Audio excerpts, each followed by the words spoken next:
యావత్ ప్రపంచం మీద సాంస్కృతిక ఆధిపత్యం చెలాయిస్తున్న క్రిస్టియన్ మతం ఇప్పుడు సంక్షోభంలో చిక్కుకున్నది. మొత్తం క్రిస్టియన్ మతం తగ్గుముఖం పడుతున్నది. ఇంకా ప్రపంచంలో ఎక్కువ మంది ఆచరించే మతంగా క్రిస్టియన్ మతం కొనసాగుతున్నది. అయినప్పటికీ చాలా తక్కువ సమయంలోనే ఆ మతం ఆ హోదా కోల్పోబోతున్నది. అత్యంత ఆసక్తికరమైన అంశం ఏమిటంటే, ప్రపంచవ్యాప్తంగా క్రిస్టియానిటీ పెరగడానికి ప్రధాన కారణమైన బ్రిటన్ దేశంలోనే ఆ మతం ఫినిష్ అవబోతున్నది. కేవలం తగ్గడం కాదు, ఇప్పుడు బ్రిటన్ దేశం ఏకంగా క్రిస్టియన్ మతం హోదాను కూడా కోల్పోయింది. అక్కడ క్రిస్టియన్ల జనాభా 50 కన్నా తక్కువ శాతానికి పడిపోయింది. అక్కడ అంటే క్రిస్టియన్లు బ్రిటన్లో ఇప్పుడు మైనార్టీలు. క్రిస్టియన్ మతం రోజు రోజుకు తగ్గుతుండగా కేవలం ఇండియాకే పరిమితం అయిన హిందూ మతం ఇప్పుడు బాగా పెరుగుతోంది. ఆఫ్రికాకు విస్తరిస్తూ తన నెంబర్ను హిందూ మతం పెంచుకుంటున్నది. ఇవాళ భూగోళం మీద హిందూ మతస్థులు లేని దేశం లేదు అంటే ఆశ్చర్యపోవాల్సిన అవసరం లేదు. అంటే ప్రతి దేశానికి హిందూ మతం విస్తరించింది. ఇటీవల జరిగిన ఓ పరిశోధనలో తేలిన వాస్తవాలు ఇవి. క్రిస్టియన్ మతం స్థానంలో ఏ మతం ప్రపంచంలో నెంబర్ 1 కాబోతున్నది? క్రిస్టియన్ మతం ఎందుకు తగ్గుతున్నది? అసలు కేవలం క్రిస్టియన్ మతమేనా? అన్ని మతాల పట్ల జనాలకు విరక్తి వచ్చిందా? హిందూ మతం ఇంత బాగా ఎందుకు విస్తరించగలుగుతున్నది? ఈ వివరాలన్నిటినీ తాజా పరిశోధనలు వెల్లడించాయి. అంతేకాదు, ప్రపంచమంతా ఒక పరిస్థితి ఉంటే భారతదేశంలో అందుకు విరుద్ధంగా జరుగుతున్నది. చాలా తక్కువ సమయంలోనే భారతదేశ మతాల వారి జనాభాలో చాలా మార్పులు వచ్చే అవకాశాలు కనిపిస్తున్నాయి. ఆ వివరాలన్నిటినీ ఈ వీడియోలో మనం ముందు తెలుసుకుంటాం. అసలు ముందు మనం క్రిస్టియన్ మతం తగ్గుదల, హిందూ మతం పెరుగుదల, ఇస్లాం మత విస్తరణ, దీనికి సంబంధించి కొన్ని స్టాటిస్టిక్స్ చూద్దాం. గ్లోబల్ స్టేట్స్ అనే సంస్థ వరల్డ్ రిలీజియన్ ర్యాంకింగ్స్ను అంచనా వేస్తూ వస్తుంది చాలా ఏళ్ళుగా. అంటే అది ఇప్పుడు 1800 సంవత్సరం నుంచి కొంత సంవత్సరం వరకు ప్రపంచవ్యాప్తంగా మతాల ప్రభావం, వాటిని అనుసరించే జనాల సంఖ్య తదితర అంశాలపై సమగ్ర నివేదికను విడుదల చేసింది.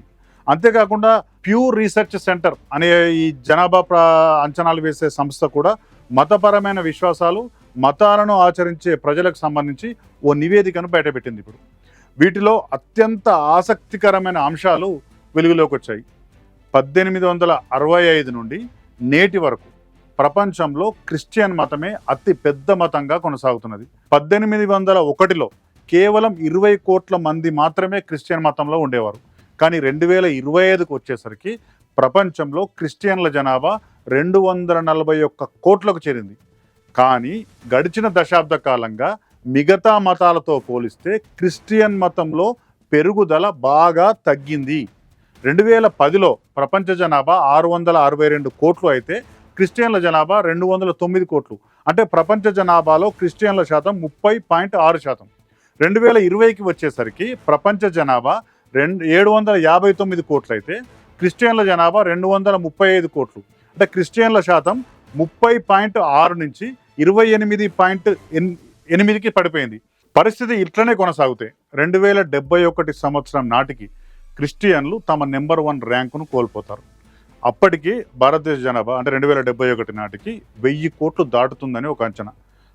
అంటే ప్రపంచవ్యాప్తంగా జనాభా 1000 కోట్లు దాటితే క్రిస్టియన్లు అందులో 341 కోట్లతో 2వ ర్యాంకుకు పడిపోతారని శాస్త్రీయమైన అంచనాలు వెల్లడి చేస్తున్నాయి. ప్రపంచంలో ఎక్కువ దేశాలు క్రిస్టియన్ దేశాలుగా ఇప్పటికీ కొనసాగుతున్నాయి.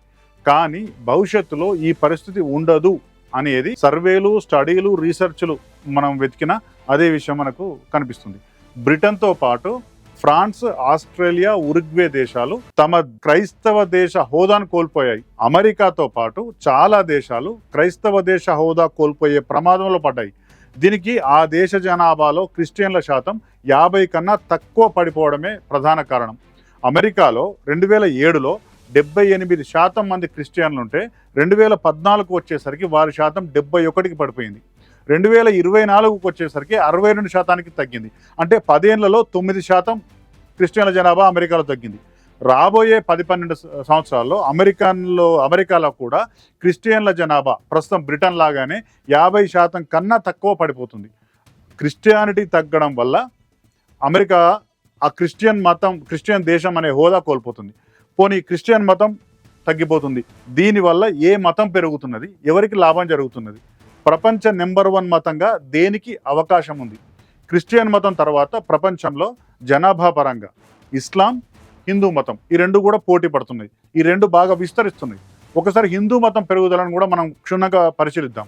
1801 సంవత్సరంలో హిందువులు ప్రపంచవ్యాప్తంగా కేవలం 10 కోట్ల మందే ఉన్నారు. అప్పుడు ప్రపంచ జనాభా 100 కోట్లు, అంటే అప్పుడు 10% మాత్రమే హిందువులు ఉన్నారు. ప్రపంచంలో 10%తో 4వ పెద్ద మతంగా అప్పుడు హిందూ మతం ఉండేది. 2010కి వచ్చేసరికి హిందువుల సంఖ్య 107 కోట్లకు పెరిగింది. 2020 నాటికి ఆ సంఖ్య 118 కోట్లకు పెరిగింది. 2025కి వచ్చేసరికి హిందూ మతస్థుల సంఖ్య ప్రపంచవ్యాప్తంగా 121 కోట్లకు చేరింది. ఇది ప్రపంచ జనాభాలో 13%. హిందూ మతానికి ప్రస్తుతానికి ప్రపంచంలో 3వ స్థానం ఉంది. ఒకప్పుడు ప్రపంచ జనాభాలో కేవలం 10% ఉన్న హిందువుల జనాభా నేడు 13%కి చేరింది. భారతదేశంతో పాటు ఆఫ్రికా దేశాల్లో కూడా హిందూ మతస్థుల సంఖ్య బాగా పెరుగుతున్నది. అంటే ప్రపంచవ్యాప్తంగా 121 కోట్ల మంది హిందువులు ఉన్నారని మనం లెక్కగడితే భారతదేశంలోనే 111 కోట్ల మంది ఉన్నారు. భారతదేశం తర్వాత అత్యధికంగా నేపాల్లో 2,80,00,000 మంది, బంగ్లాదేశ్లో 1,30,00,000 మంది, ఇండోనేషియాలో 45 లక్షల మంది, పాకిస్తాన్లో 40 లక్షల మంది, శ్రీలంకలో 30 లక్షల మంది, అమెరికాలో 25 లక్షల మంది, యూఏఈలో అంటే అరబ్ ఎమిరేట్స్లో 6,60,000 మంది, మారిషస్లో 6,40,000 మంది, సౌత్ ఆఫ్రికాలో 5,40,000 మంది, సింగపూర్లో 3,80,000 మంది, థాయిలాండ్లో 3,10,000 మంది, గయానాలో 2 లక్షల మంది, ఒమన్లో 1,90,000 మంది, భూటాన్లో 1,90,000 మంది, ఇటలీలో 1,40,000 మంది. ఇట్లా ప్రతి దేశంలో కూడా లక్షల సంఖ్యలో హిందువులు పెరిగారు.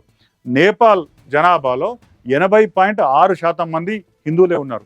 ఇండియాలో 78.9 అంటే దాదాపు 79% మంది హిందువులు ఉన్నారు.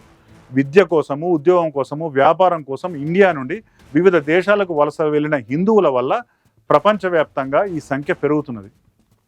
2010లో ప్రపంచ జనాభాలో 13% ఉన్న హిందువులు 2020 నాటికి 15%కి చేరుకున్నారు. 2025లో కూడా ప్రపంచ జనాభాలో హిందువుల శాతం 15%గానే కొనసాగుతున్నది.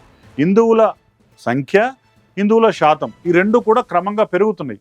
క్రిస్టియన్ల శాతం మాత్రం తగ్గుతున్నది. అయితే ఇందులో ఒక ఇంట్రెస్టింగ్ పాయింట్ ఏంటంటే ఈ రెండు మతాల మధ్య ఇస్లాం మతం బాగుపడుతున్నది. ఇస్లాం మతం శరవేగంగా చాలా ఫాస్ట్గా మొదటి స్థానం వైపు దూసుకుపోతున్నది. ప్రపంచంలో ఇప్పుడు శరవేగంగా పెరుగుతున్న మతం ఏదైనా ఉందంటే అది ఇస్లాం మతమే. 1801లో హిందువుల కంటే ఇస్లాం మతస్థుల సంఖ్య చాలా తక్కువ. అంటే అప్పుడు 10 కోట్ల మంది హిందువులు ఉంటే 9 కోట్ల మంది మాత్రమే ఇస్లాం మతస్థులు ఉన్నారు. కానీ 2025కి వచ్చేసరికి ఇస్లాం మతస్థుల సంఖ్య 200 కోట్లు దాటింది. 2010లో 152 కోట్లతో 23.9%తో ఉన్న ముస్లింలు 2020కి వచ్చేసరికి 25.6%కి చేరుకున్నారు. రాబోయే కాలంలో ఈ పెరుగుదల మరింత వేగంగా ఉంటుందని అంచనా వేస్తున్నారు. 2071 సంవత్సరం వచ్చేసరికి ప్రపంచ జనాభా 1000 కోట్లు దాటుతుంది. అప్పుడు ముస్లింల జనాభా 342 కోట్లకు చేరుకుంటుంది. అంటే 34-35% జనాభాతో ముస్లింలు నెంబర్ 1 స్థానానికి చేరుకోబోతున్నారు. ఈ జనాభా లెక్కల్లో మరో ఆసక్తికరమైన అంశం కూడా మనం గమనించాలి. వాస్తవంగా మొదట వివిధ దేశాల్లో ఉండే ఫోక్ రిలీజియన్స్ అనే ఒక మతస్థులే మొదటి స్థానంలో ఉండేవారు. తర్వాత అది మెల్లమెల్లగా చాలా దేశాల్లో కనుమరుగవుతూ వచ్చింది. అంటే ఆ ఫోక్ రిలీజియన్స్ అంతా కూడా అటు ముస్లింలు గానో, ఇటు క్రిస్టియన్లు గానో, హిందువులు గానో కన్వర్ట్ అవుతూ వస్తున్నారు. అది ఆ సంఖ్య తగ్గుతున్నది.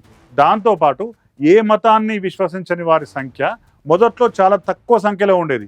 కానీ నేడు ప్రపంచవ్యాప్తంగా ఏ మతాన్ని విశ్వసించని వారు, ఏ దేవుణ్ణి నమ్మని వారు, అసలు గుడికే పోని వారు వాళ్ళ సంఖ్య ప్రపంచంలో హిందువులతో సమానంగా 121 కోట్లకు చేరింది. క్రిస్టియన్ మతస్థుల సంఖ్య తగ్గడానికి కూడా ఏ మతాన్ని విశ్వసించని వారి సంఖ్య పెరగడమే ప్రధాన కారణం. యూరప్, అమెరికా, ఆస్ట్రేలియా లాంటి దేశాల్లో శాస్త్రీయమైన ఆలోచనలు పెరుగుతున్న కొద్దీ మతం ప్రాధాన్యత తగ్గుతున్నది, దేవుడి పైన ఆరాధన తగ్గుతున్నది. అభివృద్ధి చెందిన దేశాల్లో సెక్యులర్ భావజాలం, నాస్తిక భావజాలం బాగా పెరుగుతున్నది. అంటే చర్చ్ ఆఫ్ ఇంగ్లాండ్ పేరుతో ప్రపంచం మీద క్రైస్తవ మతం జెండా ఎగరేసిన బ్రిటన్లోనే ప్రజల ఆలోచన మారింది. వాస్తవంగా ప్రపంచంలో క్రిస్టియన్ మతం బాగా పెరగడానికి బ్రిటన్ సామ్రాజ్యం విస్తరించడమే కారణం. అంటే బ్రిటన్ ఏ దేశంలో అయితే తమ రాజ్యాన్ని, తమ ప్రభుత్వాన్ని నెలకొల్పుతూ పోతుందో అదే క్రమంలో క్రిస్టియన్ మతాన్ని కూడా ఎక్స్పాండ్ చేసుకుంటూ, మత మార్పులు చేసుకుంటూ పోయింది. అంటే ప్రపంచవ్యాప్తంగా క్రిస్టియానిటీ పెరగడానికే బ్రిటన్ కారణం. కానీ ఇలా ఆ బ్రిటన్లోనే క్రిస్టియన్ మతం పట్ల ఆదరణ తగ్గింది. బ్రిటన్తో పాటు చాలా దేశాల్లో క్రిస్టియన్లు మతాతీతులుగా, హేతువాదులుగా, సెక్యులరిస్టులుగా, నాస్తికులుగా మారుతున్నారు. ఫలితంగానే చాలా వేగంగా క్రిస్టియానిటీ తగ్గుతున్నది. కానీ అదే సమయంలో ఇస్లాం దేశాల్లో మతాన్ని, దేవుణ్ణి విశ్వసించని వారి సంఖ్య పెరగడం లేదు. దాంతోపాటు ఇస్లాం మతస్థుల అధిక జనాభా కూడా వారి మతస్థుల పెరగడానికి దోహదపడుతున్నది. మొత్తంగా 2100 సంవత్సరం వచ్చేసరికి ప్రపంచ జనాభా 1100 దాటుతుందని అంచనా. అప్పుడు ముస్లింలు 390 కోట్లతో మొదటి స్థానంలో, 378 కోట్లతో క్రిస్టియన్లు రెండో స్థానంలో, 168 కోట్లతో హిందువులు మూడో స్థానంలో ఉంటారని మతపరమైన జనాభాను శాస్త్రీయంగా అంచనా వేసే సంస్థలు చెప్తున్నాయి. ఇదే సమయంలో ఏ మతాన్ని నమ్మని, ఏ దేవుణ్ణి విశ్వసించని వారి సంఖ్య కూడా 30% పైగానే ఉంటుందని అంచనా. అప్పుడు వారి నెంబర్ కూడా 3కు చేరుకుంటుంది. అంటే క్రిస్టియానిటీ ప్రపంచవ్యాప్తంగా తగ్గుతున్నప్పటికీ ఇంకొక ఆసక్తికరమైన పరిణామాలు భారతదేశంలో చోటు చేసుకుంటున్నాయి. ఎట్లా అంటే 2010లో భారతదేశంలో 2,87,00,000 మంది క్రిస్టియన్లు ఉంటే 2020కి వచ్చేసరికి 3,10,00,000 మందికి పెరిగారు. అంటే 10 ఏళ్ల సమయంలో క్రిస్టియన్ల జనాభా 23 లక్షలకు పైగా పెరిగింది. భారతదేశ జనాభాలో 2.3% మంది క్రిస్టియన్లు అధికారికంగానే కొనసాగుతున్నారు. అనధికారికంగా ఈ సంఖ్య ఇంకా ఎక్కువగా ఉంటుందని చాలామంది అభిప్రాయపడుతున్నారు. జనాభాను అంచనా వేసే సంస్థలు కూడా భారతదేశంలో వాస్తవానికి టెక్నికల్గా 2.3% క్రిస్టియన్లే ఉన్నప్పటికీ చాలా కులాల్లో, చాలా మతాల్లో మత మార్పిడులు జరిగినాయి. దానివల్ల అనధికారికంగా ఆ సంఖ్య ఇంకా చాలా ఎక్కువగా ఉంటుందని చెప్తున్నారు. భవిష్యత్తులో కూడా ఈ సంఖ్య పెరిగే అవకాశం ఉంది. భారతదేశంలో కూడా ముస్లిం జనాభా, తర్వాత క్రిస్టియన్ జనాభా పెరుగుతున్నది. అంటే 1991 జనాభా లెక్కల ప్రకారం ఇస్లాం మతస్థుల శాతం భారతదేశంలో 12.6% ఉంది.